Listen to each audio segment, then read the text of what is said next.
Hello everyone, स्वागत है आपका गुरु एकेडमी के ऑफिशियल यूट्यूब चैनल पर। आज की वीडियो के अंदर हम बात करेंगे PT reading and writing blanks के बारे में। कुछ क्वेश्चंस को सॉल्व करने से पहले मैं आपको कुछ ग्रामर के रूल्स एंड कुछ टिप्स एंड ट्रिक्स बताऊंगा, जिसकी हेल्प से आपके जो रीडिंग एंड राइटिंग ब्लैंक्स है वो इजीली सॉल्व हो सकते हैं। 101% वो चीज़ें वर्क करती हैं, बस आपको थोड़ा सा ध्यान देके उन चीज़ों को समझना है और इम्प्लीमेंट करना है। So without wasting much time शुरू करते हैं। सबसे पहले अपने कुछ रूल्स देखते हैं।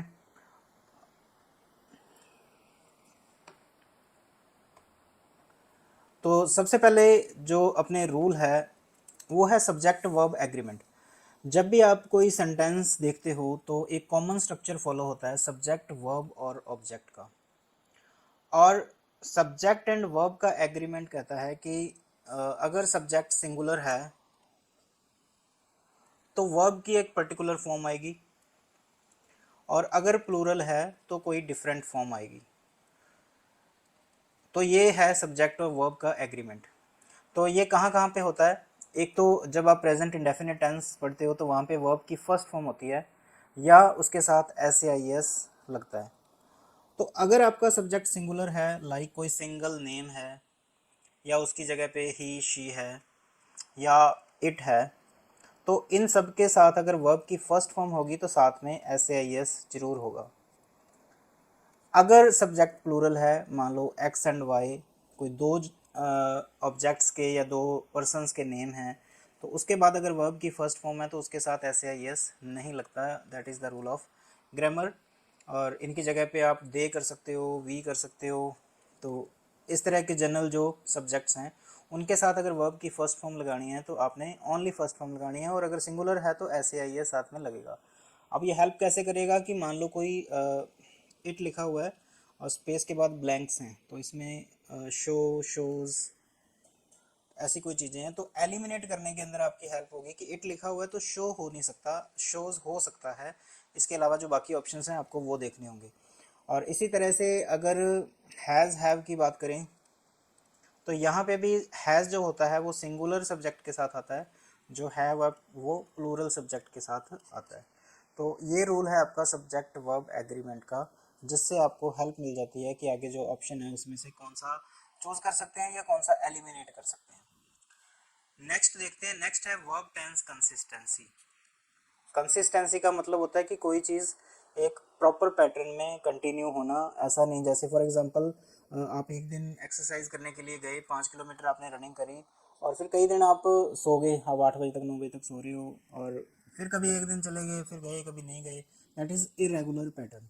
लेकिन अगर आप उस चीज़ को एक प्रॉपर रूटीन के साथ करते हो कि आज गए, एक दिन गैप, फिर गए, एक दिन गैप, फिर गए, एक दिन गैप, कोई भी पैटर्न आपने फिक्स कर लिया और उसको विदाउट एनी इंटरप्शन आप कंटिन्यू कर रहे हो, that means you have some consistency. अब वर्ब टेंस कंसिस्टेंसी का क्या मतलब है? अगर मान लो ये ब्लैंक आप सॉल्व कर रहे हो, ये कोई लाइन है, कुछ मैटर लिखा हुआ है, कॉन्टेक्स्ट लिखा हुआ है यहाँ पे, ये ब्लैंक है और इसके आगे भी कुछ लिखा हुआ है। अब जब आपने पढ़ना शुरू किया, मान लो यहाँ पे बात हो रही थी पास्ट की, 1989 समथिंग, या यहाँ पे वर्ब की सेकंड फॉर्म यूज़ हुई थी जो शो करती है पास्ट को, या फिर वॉज वर्ग के साथ कुछ लगा हुआ था थर्ड फॉर्म या कोई नाउन या एडजेक्टिव, तो वॉज वर्ग दिख गया आपको, वी टू दिख गया आपको, पास्ट का कोई टाइम दिख गया, और इसी तरह आगे पीछे आपने देखा, तो ये शो कर रहा है कि जो टाइम है इसके अंदर वो पास्ट की बात चल रही है। तो वो आपके ब्लैंक को सही करने में इंडिकेट हेल्प करता है, इंडिकेशन मिलता है कि पास्ट में बात चल रही है। और वहाँ पे मान लो ब्लैंक दे रखे हैं शो, इज़ शोइंग, और एक दे रखा है आपको शोड, मतलब सेकंड फॉर्म। तो वहाँ पे आपको हेल्प मिल सकती है इसकी हेल्प से कि आपका जो टेंस पूरी बात में चल रहा है उसके लिए जो आपने वर्ब देखी है, जैसे वी टू देखी है, तो यहाँ पे भी वी टू होने के चांसेस हैं। तो ये है वर्ब टेंस कंसिस्टेंसी कि आपका मेंटेन है same tense in a sentence unless the time clearly changes. एक पैराग्राफ के अंदर टाइम चेंज हो सकता है, लेकिन आपको थोड़ा सा पीछे से पढ़ोगे, आगे पढ़ोगे तो पता लगेगा कि एक पर्टिकुलर पोजीशन पे, लोकेशन पे कौन सा टेंस चल रहा है। तो ये टेंस समझने से आपको सही वर्ब चूज़ करने में या सही ब्लैंक चूज़ करने में हेल्प मिलती है। सो ये था अपना सेकंड रूल। अभी तक हमने देखा एक तो सब्जेक्ट और वर्ब का एग्रीमेंट, और दूसरा आपने देखा टेंस वर्ब की जो कंसिस्टेंसी है कि आपने चेक करना है कि कौन से टेंस में बात हो रही है, तो इसके अराउंड आप चेक करोगे तो सेम टेंस होने के चांसेस हैं। नेक्स्ट आपको नॉलेज रखनी चाहिए प्रपोजिशंस की भी। प्रपोजिशंस के आपने क्रैम नहीं करना, मगअप नहीं करना। आपने क्या करना है कि जब भी आप क्वेश्चन सॉल्व करते हो उसके बाद उसको अंडरस्टैंड करने की कोशिश करो। Take help from internet, Google करो चीज़ें, चैट जीपीटी से हेल्प ले सकते हो, तो वहाँ से समझने की कोशिश करो। और एक पर्टिकुलर जगह पे आपको पता लगा कि नहीं नहीं यार मैं तो गलत लगा रहा था, ऑफ लगा रहा था, यहाँ पे ऑफ नहीं लगना था, तो वहाँ पे आप अपनी नोटबुक के अंदर इस तरह से बॉक्स बनाओ, जो आपको समझ आया वो यहाँ पे लिख दो रूल। तो इस तरह से प्रपोजिशंस को स्ट्रॉन्ग करो। कुछ एग्जांपल्स मैंने लिए हैं, जैसे आप किसी एक स्किल की बात करो कि मैं मैथ में अच्छा हूँ, तो मैं के लिए आप इन माइंड में रखते हो, लेकिन प्रपोजिशंस हिंदी मीनिंग बेस्ड नहीं होती, ये सिचुएशन बेस्ड होते हैं। तो एट मैथ आएगा ना कि इन मैथ आएगा। She is interested in music, I listen to music. So these are some prepositions जिनको आपने समझना है। एक छोटे से वीडियो के अंदर इसको नहीं समझा जा सकता। आप कमेंट करके बताइए कि आपको किस टॉपिक में समझना है, और डिटेल के अंदर तो वो टॉपिक अपने अलग से कवर करेंगे। प्रपोजिशंस के ऊपर भी अपने वीडियोस बना सकते हैं। तो नेक्स्ट है आपका कोलोकेशंस। इसका काफ़ी रोल है, हेल्प होती है इससे। तो इसका मतलब होता है कि पेयरिंग ऑफ वर्ड्स। एक मोस्ट कॉमन एग्जांपल जो आप समझ सकते हो कि आप जब टेलीविज़न देखने की बात करते हो तो वॉच टेलीविज़न यूज़ करते हो, ना कि आप सी टेलीविज़न लिखते हो। सो इसी तरह से बहुत सारे पेयर्स हैं। जब आप बोलते हो कि मैंने फैसला कर लिया, तो आप बोलोगे I have made a decision.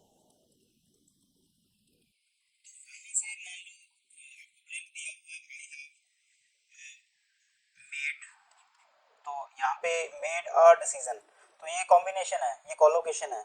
Strong coffee, fast car, risk लेने के लिए टेक रिस्क, वॉच टेलीविज़न। तो इस तरह से पियर्सन की एक ऑफिशियल लिस्ट भी है। आप पियर्सन की वेबसाइट पे विज़िट करके ऑफिशियल वेबसाइट पे चेक कर सकते हो कोलोकेशन की लिस्ट। तो आप डेली के 10 15 20 कोलोकेशंस को अंडरस्टैंड करो, उनको देखो कि कहाँ पे काम आ रहे हैं, कहाँ पे यूज़ हो रहे हैं, और अपनी अंडरस्टैंडिंग बिल्ड करो। सो नेक्स्ट अपने देखते हैं पार्ट्स ऑफ स्पीच। तो ये चीज़ें आपने ग्रामर के अंदर पढ़ी हैं। नाउन होता है, प्रोनाउन होता है, वर्ब होती है, adjective, adverb, preposition, conjunction, interjection. तो इनके बारे में अगर आपको नॉलेज है, आप इनकी अंडरस्टैंडिंग से वर्ड्स को देखते हो, तो भी आपके जो ब्लैंक्स हैं वो सही होने का चांसेस बढ़ जाता है, प्रोबेबिलिटी बढ़ जाती है कि आप सही कर लोगे।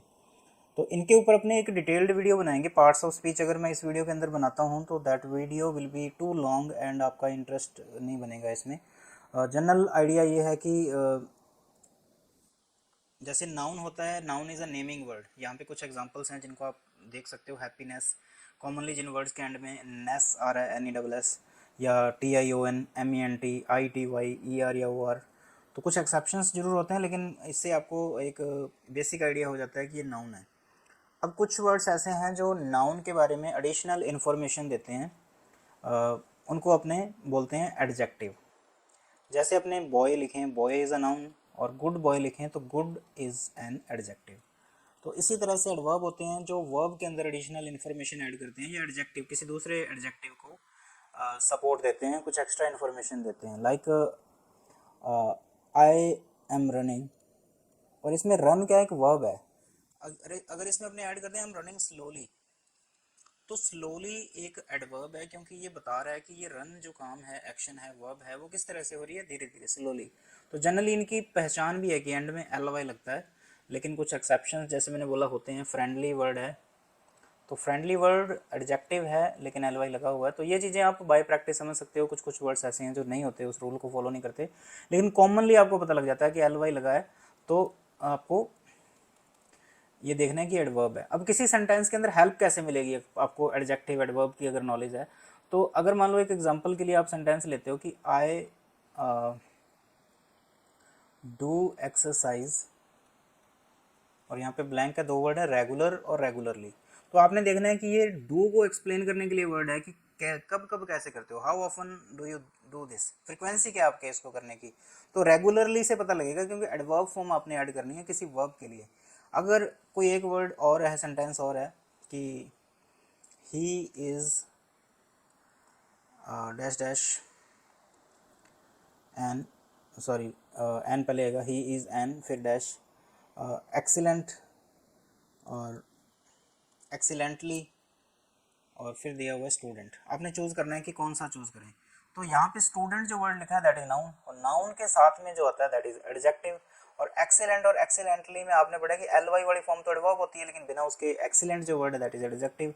तो यहाँ पे आपका ऑप्शन चूज हो जाएगा excellent, he is an excellent student. So this is how you can use adjective adverb while solving your PT reading and writing या PT रीडिंग ब्लैंक्स। तो ये आपकी हेल्प कर देते हैं। तो आगे चलते हैं नेक्स्ट। ये कुछ मैंने कॉमन एडजेक्टिव लिखे हैं, आप वीडियो को पॉज करके इनको नज़र मार सकते हो। और ये कुछ एडवर्ब्स के एग्जांपल्स हैं, प्रपोजिशंस हैं, कुछ काम की चीज़ें। सो नेक्स्ट है मोडाल्स। मोडाल्स क्या होते हैं? जो कैन, कुड, शुड, वुड आप यूज़ करते हो। तो ये ऑक्सिलरी वर्ब्स हैं जो अलग अलग मूड को बताते हैं, सिचुएशन को एक्सप्लेन करते हैं। जैसे किसी की एबिलिटी बतानी है तो आप बोलते हो कि ही कैन स्पीक इंग्लिश, ये उसका स्किल है। तो यहाँ पे आपने कॉमन क्या याद रखना है कि अगर कैन के बाद आपने वर्ब चूज़ करनी है डायरेक्टली, तो ऑलवेज आप फर्स्ट फॉर्म देखोगे। अगर कैन बी लिखा हुआ है और वर्ब चूज़ करनी है तो थर्ड फॉर्म आती है। तो ये शुड के बाद गो फर्स्ट फॉर्म है, कैन के बाद स्पीक फर्स्ट फॉर्म है। तो this is the rule that help in your reading. And फिर जेरेंड एंड इन्फिनेटिव्स हैं। जैसे आपने यहाँ पे देखा कि यहाँ पे प्ले नहीं लिखा, प्लेइंग लिखा है। SVO आपको मैंने पहले बताया, सब्जेक्ट, वर्ब और ऑब्जेक्ट। जनरली रूल क्या है कि जो वर्ब है वो बेस फॉर्म के अंदर, जैसे कोई भी वर्ब है उसकी बेस फॉर्म है, जैसे गो है, वेंट इसकी पास्ट फॉर्म है, गोन इसका पास्ट पार्टिसिपल है। तो ये है बेस फॉर्म या फर्स्ट फॉर्म इसको कह देते हो आप। तो जो वर्ब की जगह है वहाँ पे बेस फॉर्म में वर्ब आ सकती है, लेकिन सब्जेक्ट ऑब्जेक्ट में नहीं आ सकती। यहाँ पे अगर आपने यूज़ करना है किसी वर्ब को तो उसमें थोड़ा सा मॉडिफिकेशन करना पड़ेगा। लाइक यहाँ पे प्ले है, वर्ब है, लेकिन जगह किसकी है? ये सब्जेक्ट की जगह है, ये वाली SV, और बाकी ऑब्जेक्टिव पार्ट। तो यहाँ पे आपने क्या करना है, इसको चेंज करना है। अगर आप ING लगाओगे तो इसको एज अ नाउन ट्रीट कर सकते हैं, क्योंकि सब्जेक्ट और ऑब्जेक्ट की जगह पे नाउन फॉर्म में, एडजेक्टिव फॉर्म में आप चीज़ें यूज़ कर सकते हो। तो इसलिए इसकी फॉर्म चेंज करके अगर किसी वर्ब की फर्स्ट फॉर्म के साथ ING लगा देते हो and you can treat that as a noun, तो दिस इज़ कॉल्ड जिरंड। और इसी तरह से ऑब्जेक्ट के अंदर आप देखते हो आई लाइक, और आपको पता है ये एस की जगह है, ये वी की जगह है, और ये ऑब्जेक्ट है। तो ऑब्जेक्ट में अगर वर्ब की फर्स्ट फॉर्म आप बेस नहीं लिख सकते, आपको जैसे बताया, तो उसमें कुछ मॉडिफिकेशन होता है कि टू लगा के फर्स्ट फॉर्म लिखते हैं, that is called infinitive. So ये इन्फिनेटिव होता है। तो that is the rule of grammar which can help in solving your blanks. So ये तो आपने अभी तक बात करी थी कुछ रूल्स की। एट द एंड मैं कुछ बोनस टिप्स आपके साथ शेयर करूंगा कि रीडिंग को अगर आपने अच्छा करना है तो किन किन चीज़ों का आपने ध्यान रखना है। उससे पहले हम एक क्वेश्चन सॉल्व करते हैं। क्वेश्चन है आपकी स्क्रीन के ऊपर। इसको सॉल्व करने से पहले कुछ वोकेबलरी है with definition and Hindi meaning. आप 2 मिनट के लिए इसको पॉज करके वीडियो को आप इनके ऊपर नज़र मार सकते हैं। इनका अगर बेसिक मीनिंग आपको पता होगा तो आपको रीडिंग सॉल्व करने में हेल्प मिलेगी। अब ये क्वेश्चन है, आपने मीनिंग्स देख लिए। अब आप अगेन वीडियो को पॉज करिए और क्वेश्चन सॉल्व करने की कोशिश करिए। और मैं ये कहना चाहूँगा कि जब आप प्रैक्टिस कर रहे हो, सीख रहे हो, लर्निंग कर रहे हो, तब आपने 2 मिनट की टाइमिंग के लिए माइंड को बाउंड नहीं करना। आपने सीखना है, लर्न करना है मैक्सिमम। लेकिन जब आप एग्ज़ाम अटैम्प्ट करते हो, मॉक टेस्ट देते हो, तब आपने स्ट्रिक्टली फॉलो करना है कि टाइम लिमिटेशंस हैं अपने पास। लेकिन जब सीख रहे हो तो तब रूल्स को अंडरस्टैंड करने की आप कोशिश करिए। तो क्वेश्चन है 6 गैसेज, हीलियम, नियॉन, ये वो जो भी हैं, have a myriad of modern uses. इसके तो बहुत सारे मॉडर्न यूजेस हैं इन गैसेस के। When they were first discovered, अब आपने क्या करना है कि इनको थोड़ा बहुत अंडरस्टैंड करते हुए चलना है, इनका मीनिंग अंडरस्टैंड करने की कोशिश करनी है कि जब उनको पहली बार डिस्कवर किया गया था, उनका जो स्ट्रेंजली स्टैंड ऑफिश प्रॉपर्टीज़ थी, स्टैंड ऑफिश का मतलब जो किसी से मिलता जुलता नहीं है, और अजीबोगरीब उनकी जो प्रॉपर्टीज़ थी वो एक मिस्ट्री थी, मतलब रहस्य था, पता नहीं था कि क्या है कैसे है। तो ये जो गैसेज हैं यूनिकली स्टेबल थी। They dash dash to participate in no chemical reactions. तो ऐसा यहाँ पे क्या करेंगे, अपने दे सारे वर्ड फिट हो सकते हैं यहाँ पे। ग्रामर का ऐसा रूल नहीं है कि अपने दे को देख के कोई वर्ड की फर्स्ट फॉर्म या all are in second form. यहाँ पे आपका कॉन्टेक्स्ट, आपका जो वर्ड है वो सेंस देने वाला और ओवरऑल मीनिंग उस बात का बनना चाहिए, वो चूज करना है अपने अपने वन बाय वन इनको रखे। सेम का मतलब होता है कोई चीज़ें लगती हैं कि ऐसा है, सेम का मतलब प्रतीत होना, अगर हिंदी मीनिंग की बात करें तो। रिफ्यूज़ का मतलब होता है इनकार करना, मना कर देना कि मैं नहीं करूँगा ऐसा, कि I will not teach you, I can't teach you, मैंने आपको बोलूँ कि नहीं लाइक मैं नहीं पढ़ा सकता आपको, आप तो समझते नहीं हो, रोज़ जो बात बताता हूँ, तो आई रिफ्यूज़ड, मैंने मना कर दिया, इनकार कर दिया। इंसिस्ट होता है जोर देना किसी बात के ऊपर कि हाँ मेरी बात मानो ही मानो। और केयर का होता है किसी की केयर करना, देखभाल करना। तो यहाँ पे जो दे है वो किसके लिए लगा है, गैसेस के लिए। तो गैसेस प्रतीत होती थी, गैसेस ने इनकार किया था, गैसेस ने राजी करने पे जोर दिया था, गैसेस ने केयर की थी। टू पार्टिसिपेट मतलब किसी में शामिल होना, इन नो केमिकल रिएक्शन मतलब ऐसा लगता था यहाँ पे, वो मिस्ट्री थी, रहस्य था। ऐसा लगता था कि जो गैसेस हैं वो प्रतीत होती थी, जो सही आंसर है दैट इज सेम, वो प्रतीत होती थी कि वो किसी भी केमिकल रिएक्शन में भाग नहीं लेती, पार्टिसिपेट नहीं करती। ये रहस्य था, ऐसा लगता था। लेकिन बट अब अगर यहाँ पे अपने एक एक वर्ड को रख के सोचेंगे, यहाँ पे मान लो आपने, आपको लग रहा है रिफ्यूज, आप रिफ्यूज रखो यहाँ पे, रिफ्यूज के साथ आप पीछे से पढ़ के आओ, रिफ्यूज के साथ आप आगे वाली लाइन भी पढ़ो, और try to make the sense of overall sentence. तो अगर बन रहा है तो अच्छी बात है, नहीं तो दूसरा वर्ड पिक करो, फिर सेंस बनाने की कोशिश करो। तो सीम्ड को रख के देखा तो यहाँ पे सीम का मतलब है प्रतीत होना, लगना, ऐसा। तो ऐसा लगता था कि वो पार्टिसिपेट किसी भी केमिकल रिएक्शन में नहीं करती, लेकिन बाय अंडरस्टैंडिंग, समझ से, stability of noble gases, noble gases की जब अंडरस्टैंडिंग की तो जो फिजिसिस्ट थे, साइंटिस्ट थे, उन्होंने डिस्कवर किया कि डिस्कवर किया किसी चीज़ को, कि नहीं किसी चीज़ को, किसको किया था, key to chemical bonding. Chemical bonding, अब यहाँ पे केमिकल बॉन्डिंग की, सिर्फ केमिकल बॉन्डिंग की अगर ओनली फिट करते हो, केमिकल बॉन्डिंग की खुद की, मतलब खुद की बोलने की जरूरत नहीं होती, सिर्फ मतलब ये वर्ड जहाँ पे जो फिट हुआ, अगर इट सेल्फ फिट किया तो मतलब ये इसको डिस्कवर करने की बात कर रहा है, कि मतलब कि फिजिसिस्ट ने क्या किया, नोबल गैसेस की स्टेबिलिटी को अंडरस्टैंड करके एक की को डिस्कवर कर लिया केमिकल बॉन्डिंग की। और अगर अपने वेल करें यहाँ पे यूज़, तो इसका मतलब बनेगा कि उन्होंने केमिकल बॉन्डिंग की को अच्छे तरह से डिस्कवर कर लिया था। तो पीछे से अगर पढ़ के आए तो अच्छे तरह से किया, बुरे तरह से किया, कैसे किया, कितना किया, ऐसा समझने की जरूरत नहीं है, उन्होंने कुछ डिस्कवर किया। प्रॉपर का मतलब भी यही है कि उन्होंने प्रॉपर तरीके से। अब यहाँ पे डिस्कवर्ड अगर लिखें तो यहाँ पे जो ब्लैंक है दैट शुड बी एडवर्ब। अभी आपको थोड़ी देर पहले मैंने रूल पढ़ाए, तो डिस्कवर्ड एक वर्ब है, वर्ब अपने साथ में यहाँ पे एडवर्ब लेगी, लेकिन proper is not an adverb, तो ये आ नहीं सकता। ओनली से भी सेंस नहीं बन रहा और वेल से भी सेंस नहीं बन रहा, तो इट सेल्फ अगर लगाएं तो इसका मतलब इन्होंने केमिकल बॉन्डिंग कैसी है इन गैसेस की उसको डिस्कवर कर लिया था। तो साइंटिस्ट का नाम है, इन्होंने ऐड किया था किस चीज़ को, नोबल गैसेस को, अपनी पीरियोडिक टेबल के अंदर 1902 के अंदर, जहाँ पे उन्होंने अरेंज किया एलिमेंट्स को इन रोज एंड कॉलम्स। आप टेबल बनाते हो तो ये आपकी रोज होती हैं, ये आपके कॉलम होते हैं, तो वहाँ पे इन्होंने अरेंज किया था किस चीज़ को, एलिमेंट्स को। अब यहाँ पे ये देख के अपनी लाइन पूरी करनी है, डिसप्रपोर्शनेट, तो इसका मतलब है कि कोई चीज़ किसी प्रॉपर रेशियो में ना होनी, अपोजिट मतलब किसी के अगेंस्ट, मतलब अटोमिक वेट के अगेंस्ट, मतलब अटोमिक वेट के अकॉर्डिंग नहीं, उसके अपोजिट। तो ये does not make sense, additional to atomic weight, ऐसा नहीं लिखा कि उनको रोज एंड कॉलम में मतलब एटॉमिक वेट के साथ साथ ऐड कर लिया था। अकॉर्डिंग अगर वर्ड यहाँ पे अपने रख के देखें तो जहाँ पे उन्होंने अरेंज किया था एलिमेंट्स को रोज और कॉलम में, अकॉर्डिंग टू, अब according to is a chunk combination, according to their atomic weight किसी का ज़्यादा है किसी का कम है, तो उसके अकॉर्डिंग उन्होंने रोज एंड कॉलम में एलिमेंट को पीरियोडिक टेबल के अंदर अरेंज किया था। तो mainly was able to see repeating, वो देख पा रहा था, उस वो एबल था देखने में पैटर्न्स को in their properties, repeating pattern. Noble gas appear dash dash in the periodic table. अब नोबल गैस अपीयर्ड के साथ में जो वर्ड है that should be an adverb. Regularity I T Y ये नाउन फॉर्म है, ये एडवर्ब है एल वाई।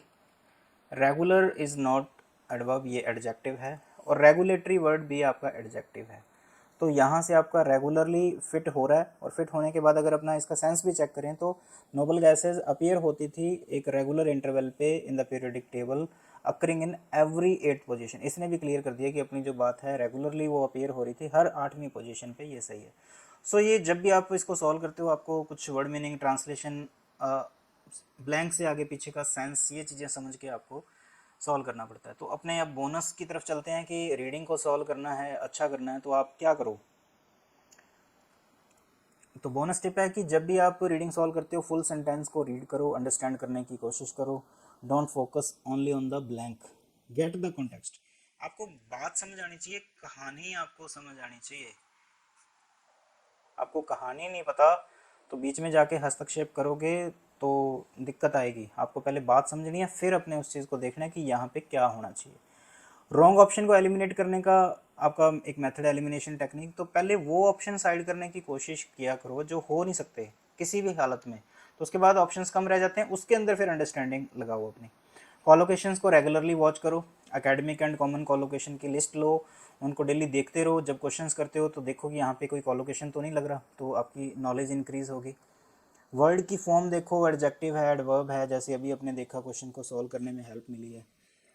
आई होप जो मैंने आपको बताया ये आपकी पीटी रीडिंग का स्कोर बूस्ट करने में डेफिनेटली हेल्प करेगा। अगर आपको कुछ चीज़ें और समझनी है, कोई टॉपिक इन डेप्थ आपको जाना है, कोई ऐसा क्वेश्चन है जो आपको समझ नहीं आया प्रैक्टिस करते हुए, आप मेरे को कमेंट के अंदर बताइए। नेक्स्ट वीडियो में आपको वो मैं अच्छे से समझाने की हेल्प करूँगा।